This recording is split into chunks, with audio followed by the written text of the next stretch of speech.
Hey guys, it's Tia. Welcome back to another video. So I did actually film an introduction at about 4:45 in the morning, because that's when my dog decided that she wanted to say hello to the world. And apparently she can't be awake if the rest of us aren't. But that clip had no audio. So I'm back and I'm going to give you a quick rundown of what this video is and give you an update of where I am.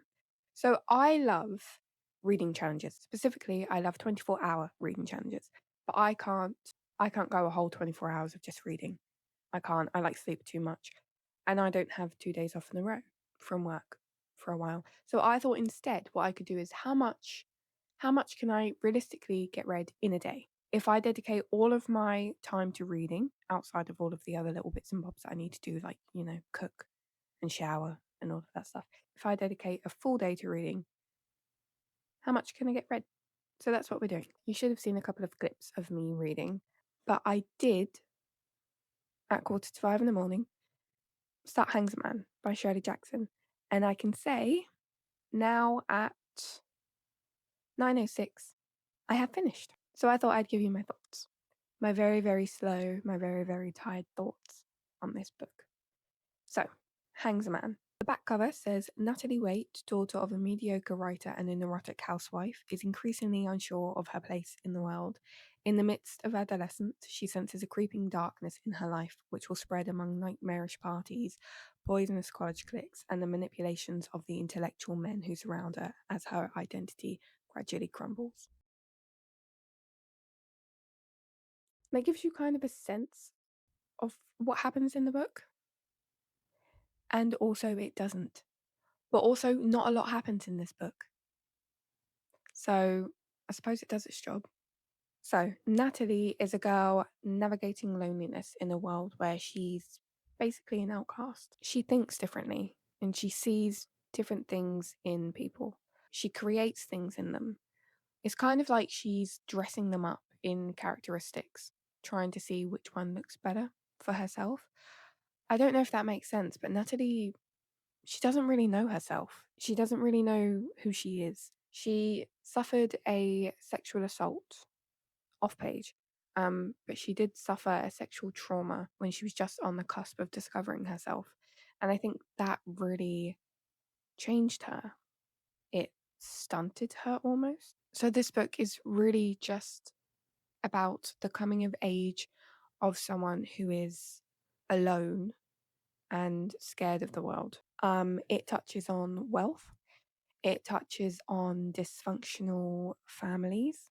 It touches on predatory professors, in a way, the narcissism and the kind of hollow egos of men, of intellectuals, the frivolous nature of young girls trying to find their people, their community. Yeah, I thought it was really a really interesting character study. Shirley Jackson has this way of writing that is absolutely fascinating to me. Natalie is really unreliable, and her thoughts at times are pretty, they're kind of incoherent. They're quite whimsical. I feel like Natalie retreats into herself by building up these fantasies of her being, well, the main one kind of was her being like a murderess, which I thought was quite interesting. There are no absolutes in this book. It's kind of like everything is a half clue. The narrative hints at a discovery that's never revealed. Like Shirley Jackson doesn't reveal it to us. It was confusing at times, but it's supposed to be. The main character is unreliable. We are getting direct access into a disturbed mind. Natalie has no eye, almost. Jackson doesn't give her one. She even addresses the diaries she writes to herself in third person. And if you end up picking this up, if you like Shirley Jackson, I would like to know what you thought about those diary entries, to be honest, because I thought they were really interesting. The way that she talks to herself, yeah, I thought it was fascinating. And the way that her father writes in his letters, it was a bit odd. But I think, again, that touches on his egotism, I think. The narcissism of a writer, which, there's a bit of irony there. The ending sequence with Tony It reminds me kind of like when you're in that state between dreams and wakefulness. It's quick and it's whimsical and it unravels, but it doesn't make sense. There's an urgency to it, but there's also kind of like that slowness of a romantic observing the world. You can't really grasp anything. You don't actually know what's real. I didn't know what Natalie was actually experiencing versus what she could have potentially been making up in her own head, because she does that. Like I said, she retreats into fantasies. So for some of it, honestly, I wasn't even sure if Tony was a real person. I mean, she has to be, I think. She has to be a real separate person to Natalie. But for a while, I was reading it and I was thinking, is she Natalie? Is she kind of someone that Natalie could become? A fracture of her? I don't know.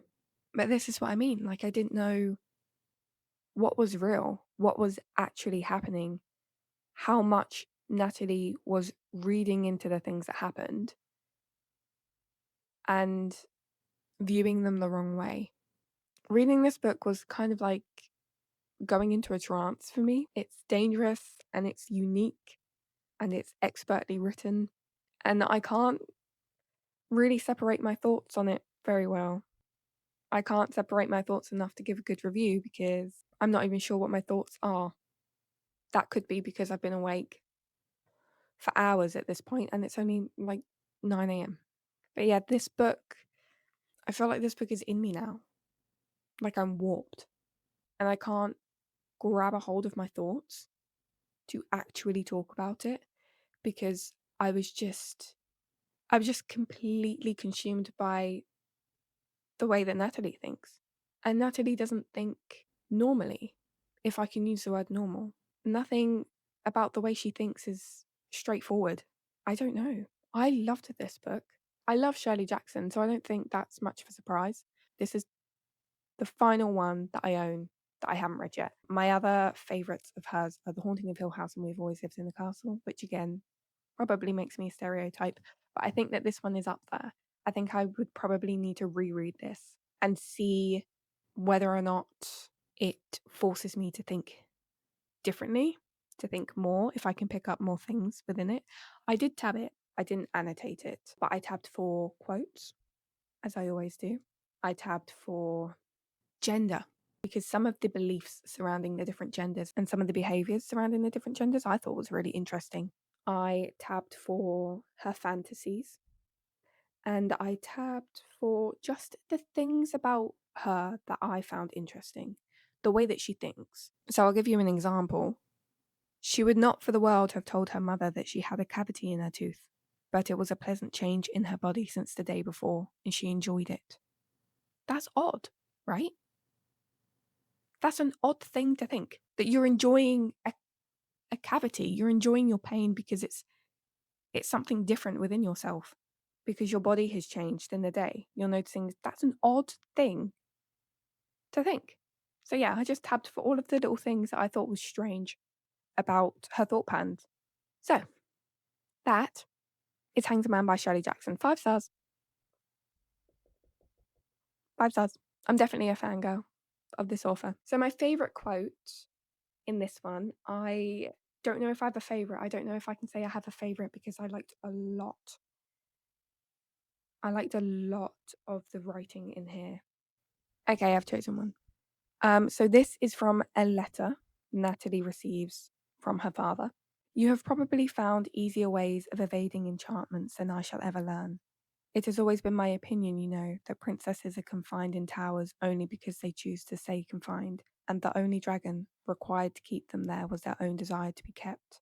And I further believe now that if you erect a tower, princesses will flock to it, demanding to be locked up therein.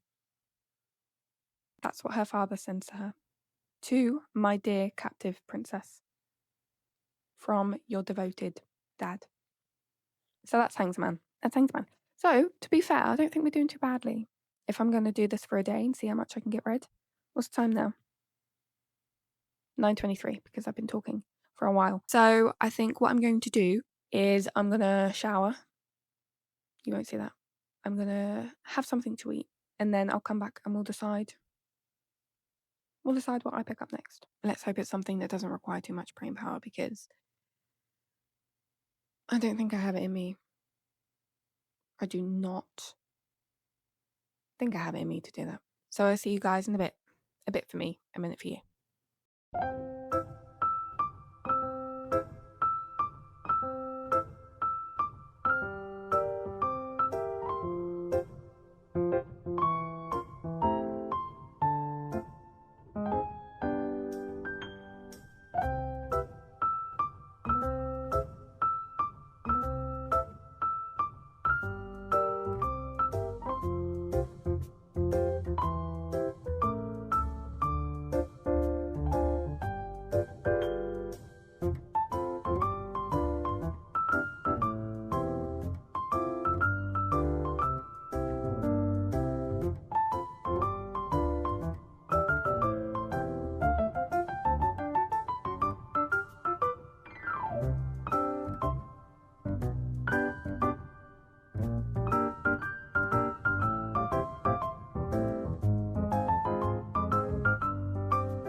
Hi, so it's Tia as the editor here. Tia as the editor has a lot more power than Tia as the person in the midst of filming, and I've decided to completely veto the clip that's supposed to be here. The person in that clip, she's not ready for human interaction, I don't think. She comes across as very, very angry, a little bit judgmental, actually. So I've come in and I'm going to tell you what I said. I'm going to give you a quick rundown, a SparkNote version, if you will, in case anyone wants to write an essay on this video. So when I came to update you, I was about 140-ish, around there, 140-ish pages into the Library of Hellbore, and I was highly confused. Honestly, I'm still a little bit confused, mainly due to the dual timelines. So we have like a before timeline and we have like a kind of a now timeline of them in the library. Now, in my opinion, there was not enough information given to you in the before for you to be able to understand the now, and there was not enough revealed in the now for you to have any idea of what was happening in the before. I don't think the world was built enough. The magic wasn't explained enough. The characters weren't even explained enough. I kept kind of getting them confused a little bit. One thing that threw me off was in the before section, she seems like she already knows her classmates when she first meets them. So she's been kidnapped and put in this school due to her magic, which isn't explained. But she's been put in this school, but it seems like she already knows these people. She's already friends with them. There's no kind of awkward first meeting. They're already highly familiar with each other. So I was confused at when this before started, because I know that it starts on her first day there. But it didn't read like that. So that was one issue that I had, that I ranted about very angrily, like to an embarrassing degree. And the second one I had was with some of the writing, not all of it, because I think this author writes very, very well. She has like this poetic voice, this very flowery voice, which I love. I love that in prose. But some of the things that she wrote were very odd. They were very strange. I'll give you an example. I'll give you a couple of examples of what I mean. So one of the lines that I originally quoted was, "It lolled its head so I could see each of its eye sockets before it prayed moistly again." What? Even now, I'm like, what? Before it brayed moistly again. Yeah, so that was one of them. And the second one I think I quoted to you was, "A prematurely excised fetus would have been able to say, yes, that man very definitely wants to cause harm." Now, I think I said in the clip that's never going to see the light of day, I think I said there that the author writes beautifully, but it feels like sometimes her words are so far purple that the rainbow almost starts again. And I think I still agree with that because some of it does feel quite overwritten to the point where it sounds like it should be pretty. It sounds like it should be beautiful, but it doesn't actually make sense if you break the sentence down, if you break the image down, it doesn't hold up. But past here, currently having consumed about 6 cups of coffee at that point and highly, highly fatigued. Didn't say that very nicely. She didn't. She did not. That's not the energy I want to put out. That's not, I don't think it's fair to me. I don't think it's fair to you to watch that. And I don't think it's fair to the author because she did nothing wrong apart from make me extremely confused. So I think at that point, I was just kind of frustrated that the book wasn't doing what a book should do. 140 pages in, you should have some grasp of the plot, of the world, of the characters, of the magic system if there is one. I had none of that. I didn't want to put the book down because putting it down would make me more confused. But at that point, I didn't want to continue reading because I was getting frustrated that I didn't know anything. And it seemed like a lot of the things that were said were kind of contradicted in other parts, reinforced in other parts. I don't know. It was a strange reading experience, that. But yeah, I vetoed the other clip because she obviously doesn't know how to play nice. What I will do is throw it back to her so that she can close off this clip, this little update, and you can continue on with the video. But yeah, that's where I am. At page, what did I say? 139? Page 139. Enjoying it and also not. So I'll come back to you when I finished and we'll see if my feelings on this changed. The next one won't be as angry, I promise. I'll be calm. I'll have some peppermint tea and I'll be calm. Okay, so first off, I felt like I should formally apologise to you and to the author for that last update. Not that she would care very much, but I wasn't myself. I wasn't. I had just had a really bad banana and I have now been awake for way too long. Not that I'm making excuses for myself. Why would I ever do such a thing? So it is now 14:29, still the 14th of September. And I have now finished The Library at Helpel. So my thoughts on it. Let me grab my peppermint tea because I told you. I'll be calm in this update. I'll be calm. So I definitely enjoyed this more towards the end. I definitely picked up. There was more reveals, so I understood more. I didn't understand everything because there are still a lot of questions I have about this book, about this world, about the magic, about the characters. Not everything was answered, but some things were, which is helpful. But I did really enjoy this more towards the end, apart from the last chapter or two. So I have a better understanding of the overarching plot, but I won't be able to explain the intricacies of it because I don't know. I feel like, let me know if this makes sense. But do you know when people say like show don't tell? I feel like the author took that and ran with it. Like she is Usain Bolt crossing the finish line, and all of us are still waiting for the buzz to go off to start. Like you need to tell sometimes. You can't just create a plot and relationships and characters and put nothing of them on the page. Like, I don't know if she thought she was, because obviously she knows them intimately, because they're her creations. And there are some points, especially as the book continues on, where some of that information is given to you. But for the beginning, what was it, like 130 pages or so? There shouldn't have been that little information given to us. Maybe the first 1 or 2 chapters to build intrigue, to build suspense. But after that, things need to start, like, you need to start threading pieces of information through. So I think I did tab a couple of places because, like I said, the author writes beautifully, but I think sometimes she doesn't know how to rein herself in, which is rich coming from me. Because if you read anything that I had written, you would literally be in the streets with a pitchfork yelling hypocrite, hypocrite, hypocrite. One thing I did really like, I really liked the headmaster's character when we saw her, because she wasn't there. She wasn't there all the time, especially how she's described and the things that she says.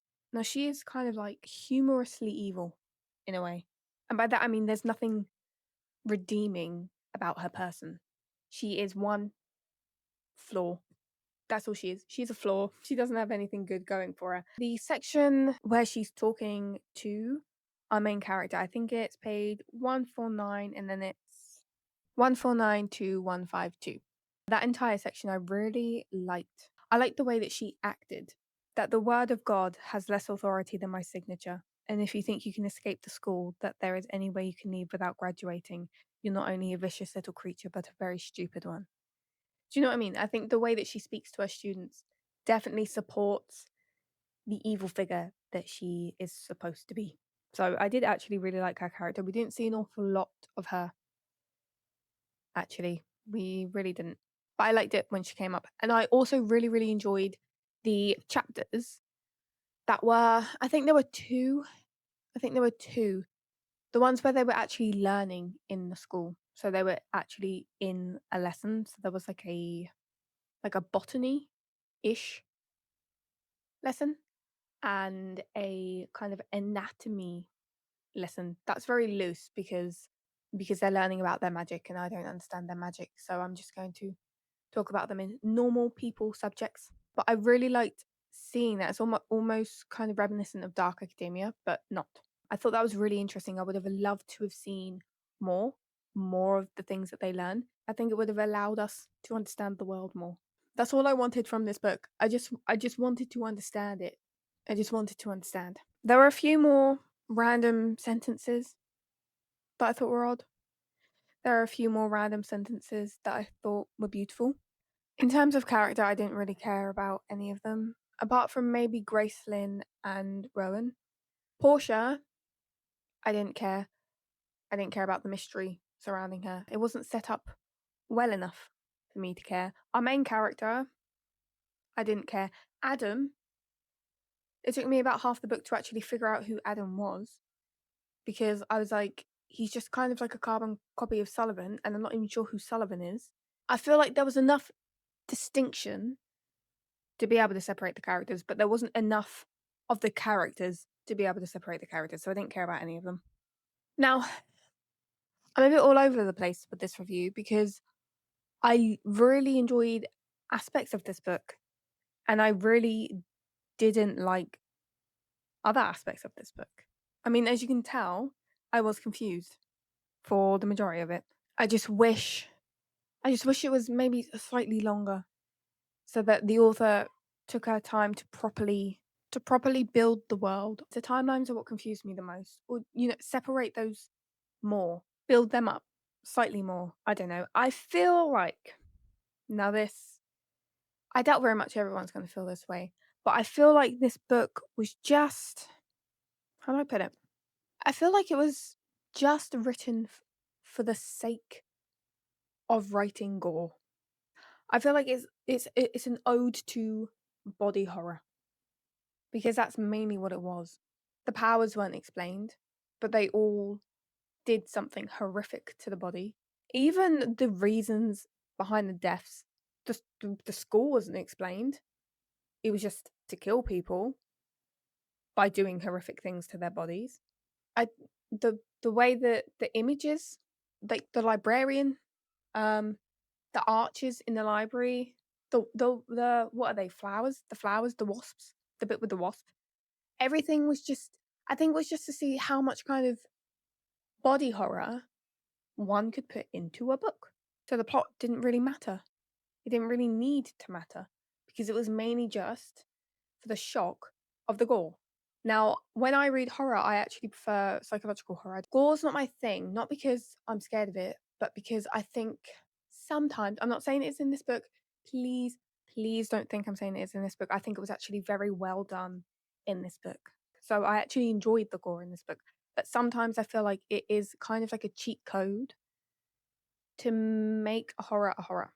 In this book, I didn't mind it as much, as I said, because the way that she described the body horror, the way that she described the gore, it was unique. So I actually quite enjoyed it in this book. But I just wish we had gotten a slightly more plot along with it. Not plot, but yeah, plot. Slightly more world building, slightly more explanation, and all that good stuff. So I can't actually tell you what I would rate it because I liked some things, I didn't like other things. But the weird thing is, I didn't want to put it down. Every single time I closed the book, it just made me want to keep picking it up. Like I needed to know what happened. I needed to know why this was happening. I needed to know who won. And I did. Obviously, we found that out, but I just wish the beginning wasn't so confusing because I think that's kind of tainted my view of it. Now, if I reread it, not now, obviously, I'm not doing that. But if I reread it sometime down the line, like next year, the year after, if I keep it and reread it, I might be able to pick up more on the things that I missed if they were there. But as it stands right now, I do think the fact that I was confused for at least half of this book has really kind of affected my thoughts on it. Because by rights, I should have loved this. Like, it's a horror set in a library, in a school, for horrific magic. That premise, I should have loved this book, especially because it's written really, really well. But I didn't. So I can't tell you what I rated it because I'm undecided. I'm undecided. So yeah, that's my thoughts on the library at Hellmore. But I think what I'm going to do now is I might watch something. I actually might watch the new episodes of Wednesday that I haven't seen yet. I didn't actually watch it when it was released. I literally watched season 1 for the first time a couple of weeks ago. And then it just so happened that season 2 was soon to be released. So that was fun. Really annoys me how pretty General Ortega is. I wish I could suit black hair like that, but my skin is way too pale. So black hair, it's not for me. But I wish I would definitely cosplay as Wednesday like every single day of the week if I could pull off black hair. But anyway, I might watch one episode of that, and then I think what I'm going to do is I'm going to pick up The Picture of Dorian Gray because it is on my TBR for this month, and it is one of my favourite books, and it is short. It's like 254 pages. If I get that right in the next clip, I'm going to be absolutely overjoyed. Yeah, so I think I might pick up The Picture of Dorian Gray because I really want to read it. I'm really excited to read it. I need to be excited to read something after I finish this. Because we had Hangsman, 5 stars. Loved it. And then we had this. Undecided, frustrated, confused. But I want to end this on a high. So we're going to pick up The Picture of Dorian Gray. But that's 2 books done. It is currently 14:51. So we're doing really well. I mean, I have been picking up short books. So I am kind of cheating. So I think we'll watch Wednesday, we'll read Dorian, and then they'll come back to you. And we'll see how we go. So you might notice a change in the camera angle. That's because I forgot to tell you my favourite quote. So I'm going to do that now. So when I said that the author writes beautifully, I was not lying. She really, really does. The majority of the time. So I'm going to read you a couple because I feel like I've been unfairly harsh on this book. A lot of the issues that I've had with it could literally just be issues with myself, my understanding of the book. So I'm going to share a couple of my favorite quotes with you because I don't like saying bad things about books. And I feel like that's the majority of what I've done with this one. So, the first one I'm going to read is every beautiful thing about Adam was stolen. He was a mimic, empty of actual personality. The only thing he had of his own was his sense of envy. And the second one is I thought this was quite a pretty paragraph. So, that went away with the Renaissance period when society began mass producing these tender, inquisitive souls, scaples draped in skin. All they wanted to do was cut the cosmos open and see what was inside. Their joyous and relentless curiosity led to such a revolution in human thinking. We went from soothsayers to science, gods to generating electricity. Our lifespans grew, childbirth stopped being a macabre lottery. We sanded the dark down to a manageable threat. Everyone still knew to be cautious when out walking at night, but they were no longer afraid of ghosts, just one another. So yeah, so those are a couple of my favourite quotes from this book. Because this book is good. It might not sound like it from what I've said, but this book is good. It's just, it might not be the perfect book for me. But yeah, that was a Library of Helpful. I'll see you guys in a bit.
So I am back to wrap up this little challenge. Excuse the lighting. I've had to kind of have like a little makeshift lighting scenario going on right now. I'm staring directly into a lamp, which can't be very good for my eyes, but it's very dark outside. It's very grey and it's raining. And I think I heard some thunder earlier. So I'm going to have to deal with what I have. I'm sorry. So it is 9:12 and I am done reading for today, I think. So I did watch an episode of Wednesday. I watched 2. But I also read The Picture of Dorian Gray again because this was a reread. I love it just as much as I did the first time I read it. There's something about this book. Everyone I've seen who reads this book loves this book. I don't think or at least likes it. I don't think I've ever seen someone on the internet read this book and hate it. I'm not brave enough to go onto like the 1-star reviews on Goodreads for this. I don't need that in my life because this book to me is perfection. So if you're not sure of the premise of The Picture of Dorian Gray, basically we have Dorian Gray who gets his portrait painted by an artist called Basil, and he meets a wonderful gentleman called Lord Henry who kind of infects him a little bit, shall we say, with his hedonistic views on the world. They have a bit of back and forth on philosophy, and specifically the philosophy of beauty, as it relates to desire, as it relates to pleasure, as it relates to art.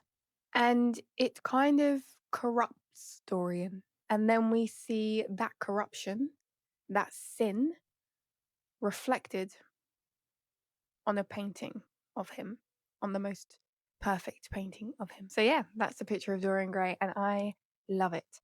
I love the idea that someone's soul can be in a piece of art. And I think it's very interesting that the painter, Basil, believes that it's his soul in this painting. One of my favourite quotes from the book is, "The sitter is merely the accident, the occasion. It is not he who is revealed by the painter. It is rather the painter who, on the coloured canvas, reveals himself. The reason I will not exhibit this picture is that I am afraid that I have shown in the secret of my own soul." I find that very interesting considering that it's Dorian's soul that is reflected within the painting as soon as he starts committing these sins. And I also think it's extremely interesting how Dorian, because of his beauty, is purported to be this, I don't know, this perfect specimen of man, this person that people trust, this person that people innately like, speaks a kind of pretty privilege in a way, but something deeper than that. And the things that the characters say, how they reflect on Dorian, how they view him. I mean, Basil is obsessed with him. Henry says that he can do no wrong. And even Oscar Wilde, I think, sometimes in the narration, it does come across like this is Dorian Gray. This is Dorian Gray who has been influenced by the ideals of intellectual men, of their philosophies, whose eyes, if not for some of the conversations he has, would not be open to a world of sin. But I think Dorian was always like this perfect evil. Even in the beginning, he was so prideful. There's a lot of mirroring of narcissists. They even talk about narcissists within this book.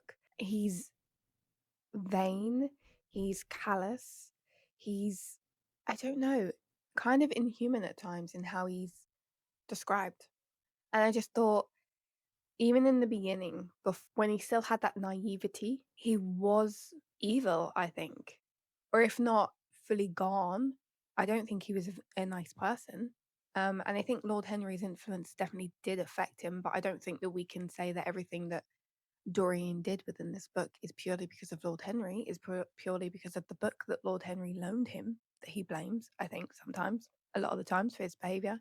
I just think this book is just such a good look into humanity, into humanity's need to sin, to find pleasure, to shun the ugliness in the world, to lose themselves to beauty, to fear age and ugliness. I my thoughts aren't coming across very well because it's I know it's only 7:20, but that means that I've been awake for a long while, and I've spent the entire day reading. But I just love everything this book does, and I just love everything this book says. I know I've already read a quote out to you, but I could read you the whole book, and all of it would be my favorite quote. All of it would be my favorite quote because I just can't get over how much I love this book. This entire book, every single word. I don't think I would change a single word within this book. I just love this book. And I feel like if you haven't read this book, you should read this book. And then you can come over to me and you can write in the comments how much you enjoyed this book. You can write in the comments if you didn't like it as well. Just don't be too mean about it, she says, even though she was extremely mean about the library at Hellbore. But that's not relevant here. We're not talking about that book anymore. We're talking about The Picture of Dorian Gray. This is why people need to reread their favorite books. I've seen a lot of booktubers get kind of burnt out on reading, probably because they're consuming a lot of books. And I just think sometimes when you're feeling like that, when you're feeling frustrated with books, you should go back to the ones that you love and ignite that passion you have for reading again, that passion for literature. So I'm so happy I finally reread this book. I tell you what, I was smiling the entire time.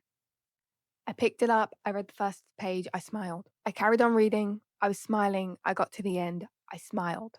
I just love this book. I just love this book so much, and I want to reread it already, which I could do because it's only 253 pages. I love this book. I love this book. Talking about this book makes me smile. Thinking about this book makes me smile. Anyway, I'll try and find a different quote to share with you. But just know that whatever quote I give to you now, literally any other sentence in this book, you could take as my favorite quote, and I'd probably agree with you. The only way to get rid of a temptation is to yield to it.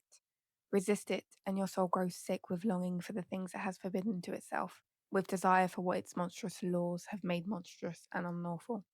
But there's also, right at the bottom, music had stirred him like that. Music had troubled him many times, but music was not articulate. It was not a new world, but rather another chaos that it created in us.